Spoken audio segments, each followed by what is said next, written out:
সুপ্রভাত বন্ধুরা, কেমন আছো তোমরা সবাই? আশা করি তোমরা সবাই অনেক ভালো আছো আর আমিও বেশ ভালো আছি। আমি বিউ আর আমার সাধারণ ঘরকন্যা চ্যানেলের আবারও একটা নতুন ব্লগে তোমাদের সকলকে জানাই মিষ্টি ওয়েলকাম। এক কাপ চা আর তার সাথে তোমরা সাথে নিয়ে শুরু করে দিচ্ছি আজকের নতুন ব্লগ।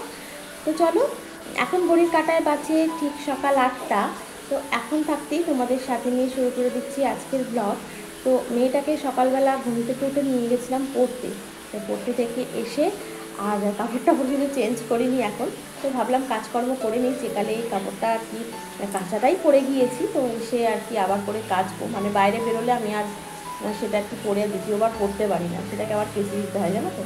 সেই কারণে ভাবলাম এইটুকু কাজ আছে, তো এটা কমপ্লিট করে নিয়ে একদম স্নান করে নেবো, নিয়ে বাকি যে সমস্ত কাজগুলো আছে সেগুলো করবো। তো চলো আমার সাথে থাকো, কাজ করতে করতে আবার বাকি কথা হবে।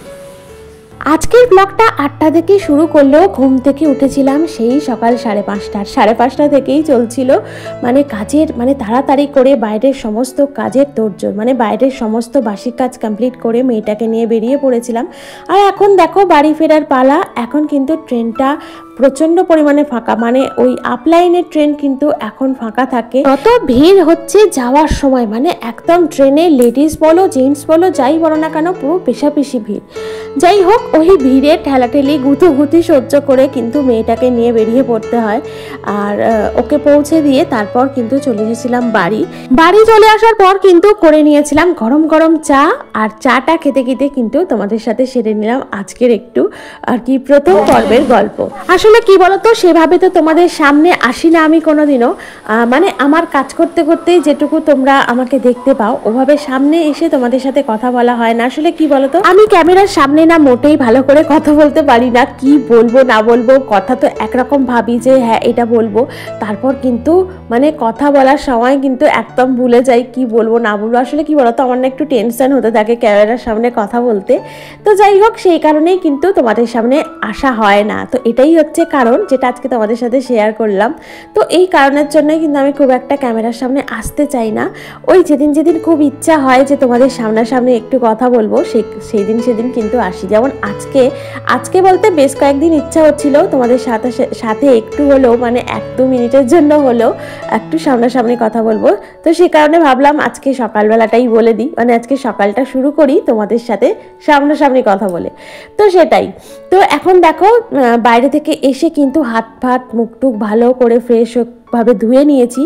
এসে কিন্তু দেখো প্রথমে তো বললামই তোমাদের যে ভাবলাম প্রথমে যে ড্রেসটা চেঞ্জ করে বাড়ির জামা কাপড় পরে কাজকর্ম করব।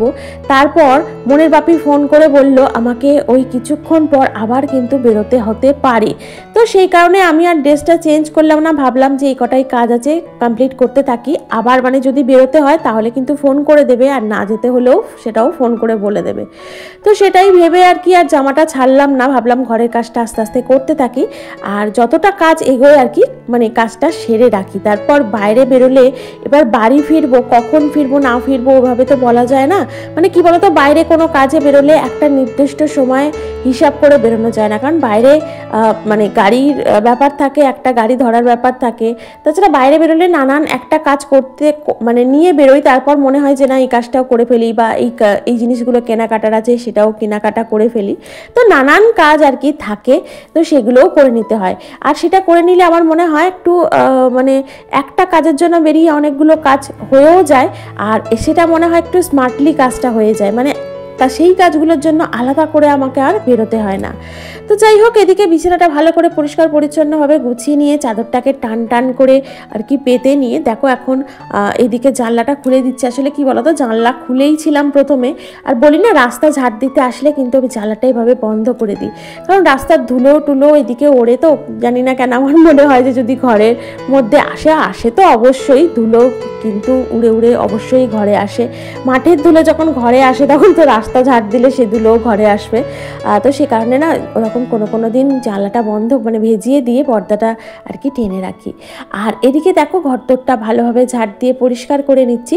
জানো তো কিছুদিন আগে পর্যন্ত অনেকটা ভোরবেলায় ঘুম থেকে উঠে, মানে ধরো না 4টের সময় ঘুম থেকে উঠতাম, একদম বাইরেটা অন্ধকার থাকতো, মানে বাইরের তো কোনো কাজ সেভাবে করতে পারতাম না, আর ঘরের কাজগুলো করতাম। আর এখন কি বলতো, মনের বাপির ওই কোনো সময় যদি নাইট শিফট থাকে তাহলে কিন্তু মানে ঘরের ওইভাবে ভোরবেলা উঠে কাজগুলো করা যায়। আর এমনি কোনো সময় থাকলে এই ঘরে মন ঘুমোচ্ছে, ও ঘরেও বাপি ঘুমাচ্ছে, না হয় বিছানাটা ঝাড়া গোছানো, না হয় ফ্যানটাকে অফ করে ঘরদোরগুলো ঝাড় দেওয়া, শুধুমাত্র ডাইনিংয়ের কাজটা হয় আর রান্নাঘরের একটু কাজটা হয়। বেকার আমাকে ওই সকাল ঘুম থেকে উঠে আর কি মানে এদিকের কাজগুলো আমাকে সেই পরবর্তী সময় করতেই হয়। সে কারণে না আমি ভাবলাম যে যাই হোক, আজকে রান্নাঘরটা তো মানে এমনি রান্নাঘরটা তো প্রতিদিন রাত্রিরে পরিষ্কার পরিচ্ছন্ন করে তবেই শুই গুছিয়ে গাছিয়ে, তো ভাবলাম যাই হোক সকালে ঘুম থেকে উঠে বাইরের বাসি কাজটা না হয় কমপ্লিট করে চলে যাব, বাড়ি এসে ঘরের মধ্যের কাজগুলো করব। আর যেহেতু আজকে মেয়েটার স্কুল নেই, জানো তো, মেয়েটা ওই সোমবার বৃহস্পতিবার এই দুটো বার কিন্তু ওকে স্কুল যেতেই হয়, কারণ এই দুটো বারে ওদের প্র্যাকটিক্যাল থাকে। কিন্তু হঠাৎ করেই গতকাল রাতে মেসেজ আসলো যে ওদের ওই কোনো প্র্যাকটিক্যালের টিচারই আর কি কালকে এসে উপস্থিত হবে না। আসলে ওদের স্কুলে এখন পরীক্ষা চলছে, ওই সেকেন্ড টার্ম যে পরীক্ষাটা হয় সেই পরীক্ষাটা চলছে। সেই কারণেই না ওদের ক্লাসে আর কি কোনো টিচার সেভাবে আসতে পারছে না, ক্লাস নিতে পারছে না। তো মধ্যখানে কিন্তু ছুটি দিয়েছিল বেশ কিছুদিন, আবার জানি না কেন ওরা খুলে মানে এদের স্কুলটা চালু করে দিয়েছে, মানে 11-12তে চালু করেছে। আমি জানি না কেন করলো, তবে না করলেই পারতো, যেহেতু ক্লাস ওরা নিতেও পারছে না, বেকার এরা স্কুলে যাচ্ছে, গিয়ে সেভাবে ক্লাস করতে পারছে না, এদেরও একটা সময়ের মানে আর কি নষ্ট হচ্ছে। তার থেকে বাড়ি থাকলে মানে একটু প্রজেক্টের কাজগুলো অন্তত করতে পারে, কাজগুলো একটু এগিয়ে যায়, কারণ পুজোর পরে সমস্ত প্রজেক্টগুলো ওদের জমা নেবে বলেছে। তো সে কারণে এখন থেকে আস্তে আস্তে যদি একটু করতে থাকে তাহলে কিন্তু কাজগুলো অনেকটা এগিয়ে থাকবে। জানি না কেন স্কুল কর্তৃপক্ষ কি ভালো ভেবেছে, ওদের আবার স্কুলটা খুলে দিয়েছে, কিন্তু খুলে দিয়েও দেখো স্কুলের ওই মেসেজ আসছে যে ক্লাস হবে না আর কি। যাকে যাই হোক, তো স্কুল যাওয়ার ছিল না, সেই জন্য কিন্তু বাড়ি ফিরে মেয়েটার টিফিন করে দেওয়া বা ভাত রান্না করা এইসবেরও একটু তাড়াতাড়ি ছিল না। আর এদিকে দেখো ঘর দৌড় ওপর থেকে নিচ পর্যন্ত নিয়ে দেখলেই তো সমস্তটা ঝাড় দিয়ে পরিষ্কার পরিচ্ছন্ন করে ঘরদোরটা মুছেও নিয়েছিলাম অফ ক্যামেরা। আর এখন দেখো একটু ওই চানা মশলা ছিল ফ্রিজে, সেটাই আর কি বার করে গরম করে নিলাম, কারণ মনও বাড়ি ফিরে গেছে আর মনকেও কি টিফিন খেতে দিয়ে দেবো। তো বললাম ওই চানা মশলা দিয়ে একটু মুড়ি মেখে দেবো, খাবি? তো বললো তাও। তো সে কারণে ওকেও ওই আর কি মুড়িটা মেখে দিলাম, আর আমিও কিন্তু এই চানা মশলা দিয়ে অল্প একটু মুড়ি মাখিয়ে খেয়েছি। আর এদিকে তো দেখছোই পাশের গ্যাসে কিন্তু ভাত বসিয়ে দিয়েছিলাম, উচ্ছে আলু ভাতেও দিয়ে দিয়েছিলাম। আর এদিকে দেখো করে নিচ্ছি একটু মুগের ডাল। আজকে জানো তো একদম অল্প একটু পরিমাণে পেঁপে ছিল, তো সেই পেঁপেটা দিয়ে ভাবছি আজকে একটু ডাল করব, মানে মুগের ডাল পেঁপে দিয়ে লাউ দিয়ে কিন্তু ডাল খেতে বেশ ভালোই লাগে জানো তো। তো আজকের ডালটা কিন্তু বেশ ভালো হয়েছিল।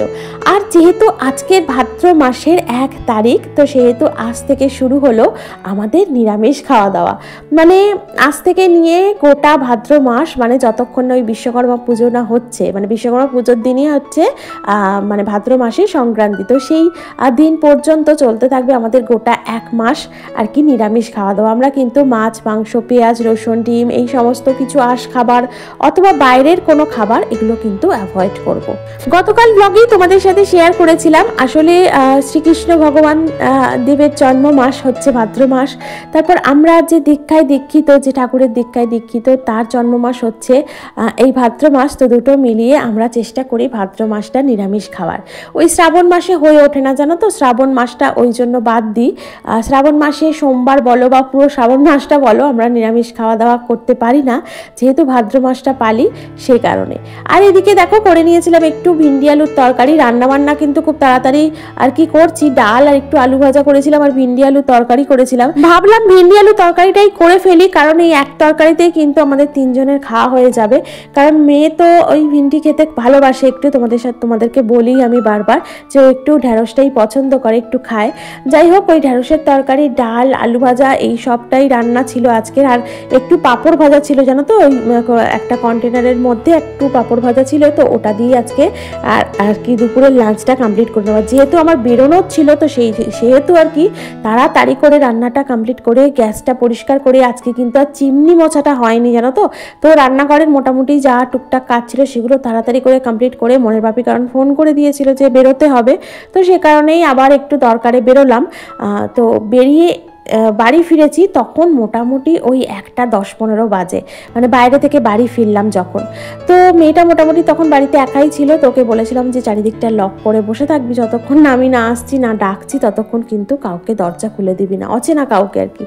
তো যাই হোক, এদিকে দেখো স্নান সেরে যে কটা জামা কাপড় ছিল কাছাকাছি করে নিয়েছি, আর এদিকে ফুলটাও তুলে নিচ্ছি কারণ এখন পুজোটা সেরে নেবো। মোটামুটি পুজো সারতে সারতে কিন্তু আজকে একটু দেরি হয়ে গিয়েছিল, কারণ মানে এক তো বাইরে সকালে বেরোতে হয়েছে, তারপর ঘরের সমস্ত কাজকর্ম, তারপর বাইরের যে কাজটা ছিল সেটাকেও কমপ্লিট করে বাড়ি ফিরতে ফিরতে মোটামুটি অনেকটাই দেরি হয়ে গেছে। তুমি তো বললাম না যে বাইরে বেরোলে কিন্তু ওইভাবে একটা মানে শর্ট টাইমে বাড়ি ফেরা যায় না কিন্তু।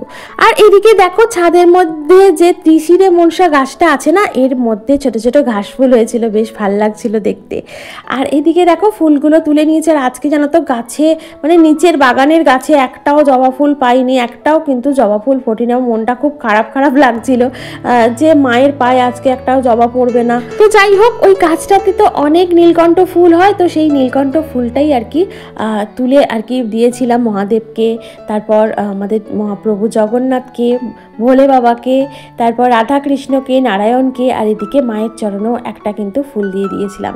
আর এদিকে ফুল দিয়ে কিন্তু ঠাকুরের ঘর ঠাকুর সমস্তটাই সাজিয়ে নিয়েছি। আর এখন দেখো পুজোটাও করতে বসে গেছি। আর আজকে পুজোটা করতে কিন্তু বেশ অনেকটাই সময় লেগেছে, মানে বললাম তোমাদের যে ফুল তোলা ছিল না সেটাও বাড়ি এসে তুললাম, কারণ সকাল সকাল কিন্তু বেরিয়ে পড়তে হয়েছিল। আর এই ফুল তোলার কাজটা না আমি সকালের দিকে করে রাখার চেষ্টা করি, কারণ ছাদে প্রচণ্ড রোদ হয়ে যায় বা বাইরের বাগানের দিকটাও কিন্তু প্রচণ্ড পরিমাণে রোদ থাকে, তো সে কারণেই ফুল তোলার কাজটা আর কি সকালের দিকেই করে নেওয়ার চেষ্টা করি। আর যেহেতু সকাল সকাল বেরিয়ে পড়েছিলাম তাই এই কাজগুলো সকালেও হয়ে ওঠেনি। যাই হোক, এখন দেখো ফুল দিয়ে সাজিয়ে ঠাকুরের বেদিটা কি সুন্দর লাগছে।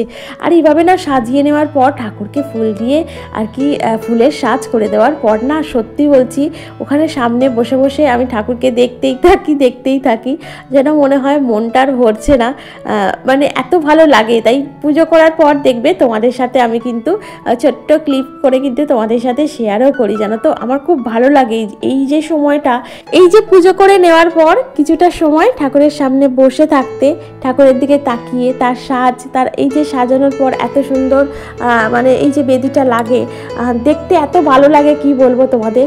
তাই কিন্তু বললাম তোমাদের সাথে মাঝে মাঝে আমি শেয়ারও করি, মাঝে মাঝে বলতে রোজ দিনই আমি তোমাদের সাথে এই জিনিসটা শেয়ার করি।